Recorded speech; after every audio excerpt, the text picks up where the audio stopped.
Wondered why a lot of men are packing their bags and heading overseas for love? In this video, I'm going to cover the truth behind the passport bros and why women around the world find it attractive. Stick around till the end of the video. I will be covering the actual dark side of the passport bro.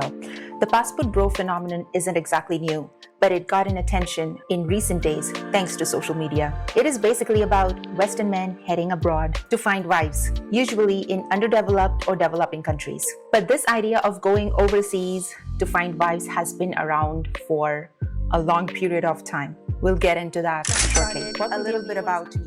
I am from India. Though India is not among the top countries where the passport bros go to get wife, although you can consider me in that category a little bit, my husband denies this fact. My husband met me while he was traveling entire Asia back in the days, and we fell in love, and here I am. The question is, do I fit the category of the kind of woman passport bros are looking into? My husband agrees.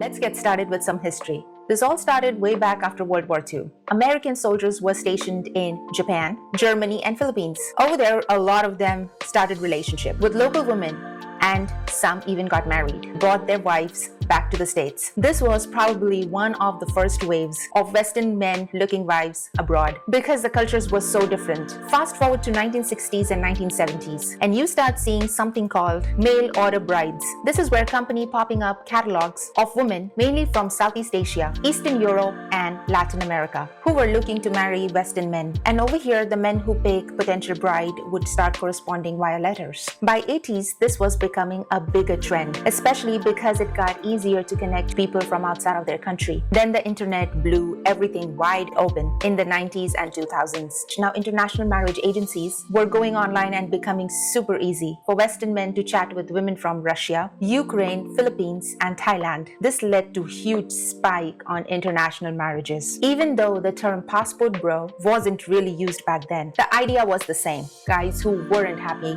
with their dating life back home will seek love outside of their country for traditional relationship. The actual term passport bros started making the rounds in 2010s, especially in online spaces like Reddit and YouTube. With social media, it became a huge movement, with guys sharing their experience and connected with others who felt the same. A lot of these men felt frustrated dating in Western countries and saw going abroad was the solution. This is so big. They have their own personal website. It's called the officialpassportbro.com. They post a ton of information in there and things to do and the dating apps to consider. I'm gonna drop its link in the description below. Go ahead and check it out. They will talk about how women overseas are more traditional, feminine, and less focused in materialistic things. Lately though, the whole passport bro thing has stirred up some debates. Critics say it can reinforce stereotype and power imbalance, while supporters argue that these men are just looking for happiness and fulfilling relationship. Trend is just the latest version of something that have been happening for decades.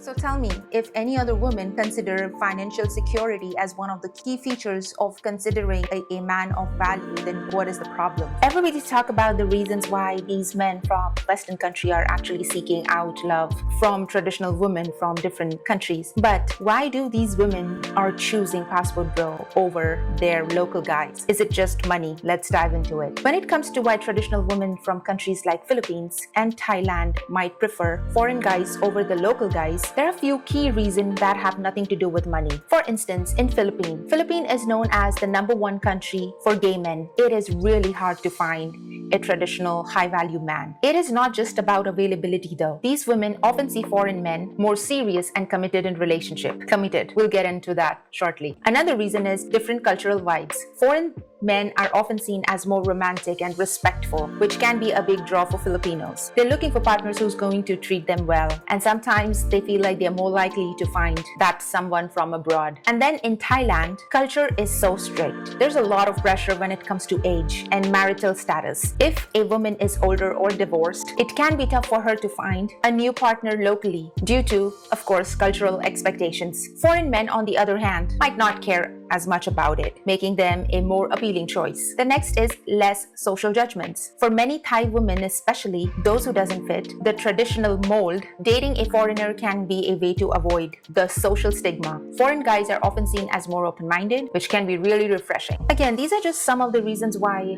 women from these countries choose foreign men as their husband. It's all about finding that matches your vibe, values, and what one is looking for in a relationship. Let me begin with the definition I found for passport bros online. Now, this is according to the Urban Dictionary. The passport bro apostrophe are men who have chosen to seek out foreign women, typically from other countries, for relationships. They believe that Western women have been influenced by culture and societal pressures to behave in a certain way, and that by seeking out foreign women, they can find a more authentic, fulfilling, and harmonious relationship. This is seen as a way to restore the natural balance between masculine and feminine energy, and to avoid the wickedness of Western women. Wickedness of Western women? That's kind of hard. So that's the definition. I'm not gonna lie, a lot of cultural shock I have come across, one of which is how women perceive men. Now, everybody's complaining about women are not traditional in these countries and women have high expectation and whatnot, and it's just getting worse. Do we even consider to understand why all that is happening? My personal take is pop culture. Now, in these Western countries, men always feel like they are dealing with unrealistic expectations from women. There's this idea that men need to check off this long list of boxes. Be successful, intelligent, strong, vulnerable, all while treating their partner like a queen. But when they look around, they see women who aren't holding up to their end of bargain, expecting all this, but offering very little in return. Pop culture is a huge driver in this dynamic. Look at artists like Beyonce with her Single Lady anthem, or Ariana Grande with Thank You Next. These songs promote independence and self-worth, but they also push narrative where women are encouraged to keep their standards sky high, sometimes to a fault. And then there is Queen Bee, Cardi B, hope I'm saying it right, who with tracks like WAP flips the script into traditional gender roles, making it clear that women can and should demand what they want, if you know what I'm talking about, without any compromise. While these messages empower women, they also set the bar so high that many men, and I'm talking about most of them, feel like they can never measure up. And I'm talking about most of the 90% of the men. Now, on the other hand, take the case of Dan Bilzerian, the so-called king of Instagram. He's traveled the world with beautiful women, who you will notice many of them are not from the US. Why? Because abroad, especially in countries with different culture norms, women might appreciate the kind of traditional masculinity that often is criticized in the West. And this is why the Western women will eventually regret. A lot of them are already regretting, I would assume. They are losing out on the very men they are pushing away. The truth is, the kind of love, respect, and loyalty these women want doesn't come from pushing men to something they are not. And that's exactly what's happening. These men are finding women abroad who love and cherish them for who they are, leaving Western women wondering where all the good men are. They will be stuck dealing with the fallout of culture that told them to never settle, while men are finding happiness and fulfillment elsewhere. This isn't about men finding greener pastures. It's about them looking for relationships where they feel valued and not just tolerated. And that's something Western women influenced by pop culture and these powerful pop icons might start to regret as dating pool keeps shrinking. And if you're new to my channel, first go ahead and subscribe to my channel. Turn on the bell icon. And for the new passport bros who just made your passport and planning your first travel to Thailand, I made a free 10 days guide for somebody traveling for the first time to Thailand. Grab your free PDF from the link in the description below.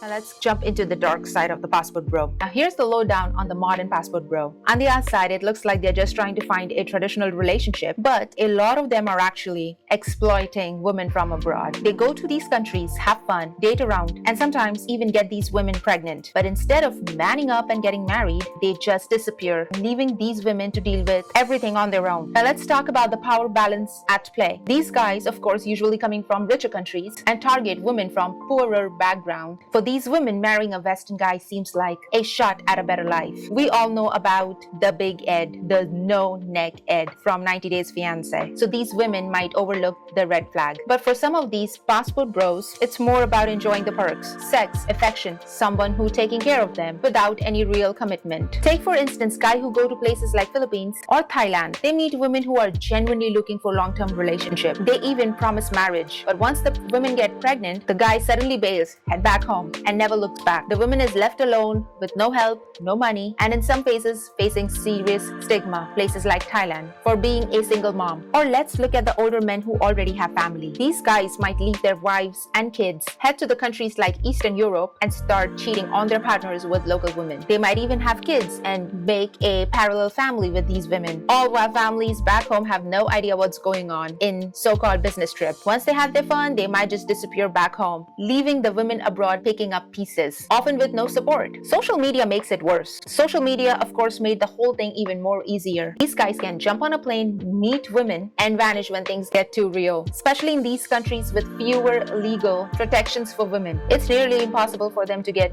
any justice and support when they're abandoned. So yeah, while passport bro might look like they're just looking for traditional women, the truth is a lot of them going on exploiting or just having fun. And I'm not just talking about the young men over here, even the older one are involved. You have family back home and you are coming into these countries like Philippines, Thailand, and just having a blast and, making them pregnant, promising marriages, and disappear, leaving these women with tough situations. This is beyond heartbreak. My nanny, she's a Filipina. She used beautiful, amazing soul. She used to watch my son. She dated a guy from Australia, a supposedly passport bro, and this guy is a older man in his 60s relatively. My nanny is also in her 50s, so that's fine.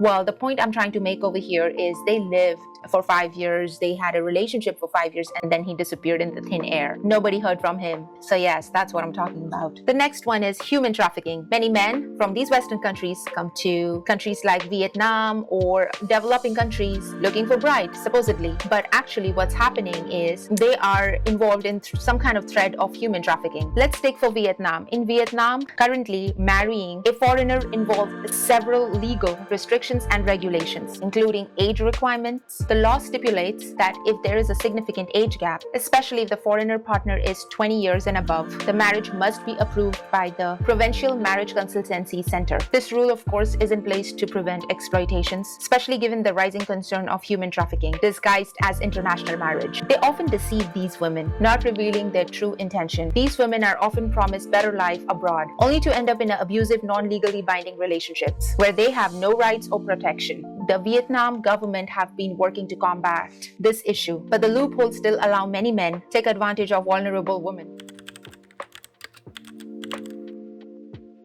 Are you somebody who is fat, sitting on the couch watching video game all day, yet complaining about your woman that be a traditional woman after when she has done 2 shifts of job? I'm sorry, my friend, you don't deserve any woman from any part of the world. First, become that high value man, and I'm not telling you to make millions of dollars, but be responsible, take accountability, and be hardworking. Once you achieve all that, yes, you can then join the boat and have a point of view again. Love is love. You can find love anywhere your heart shall desire, and of course the world of internet made it more easier for us. Of course, venture out, go wherever you want to. Do not give excuses. So you better man up, go find that job, and put in the hard work, whatever it requires.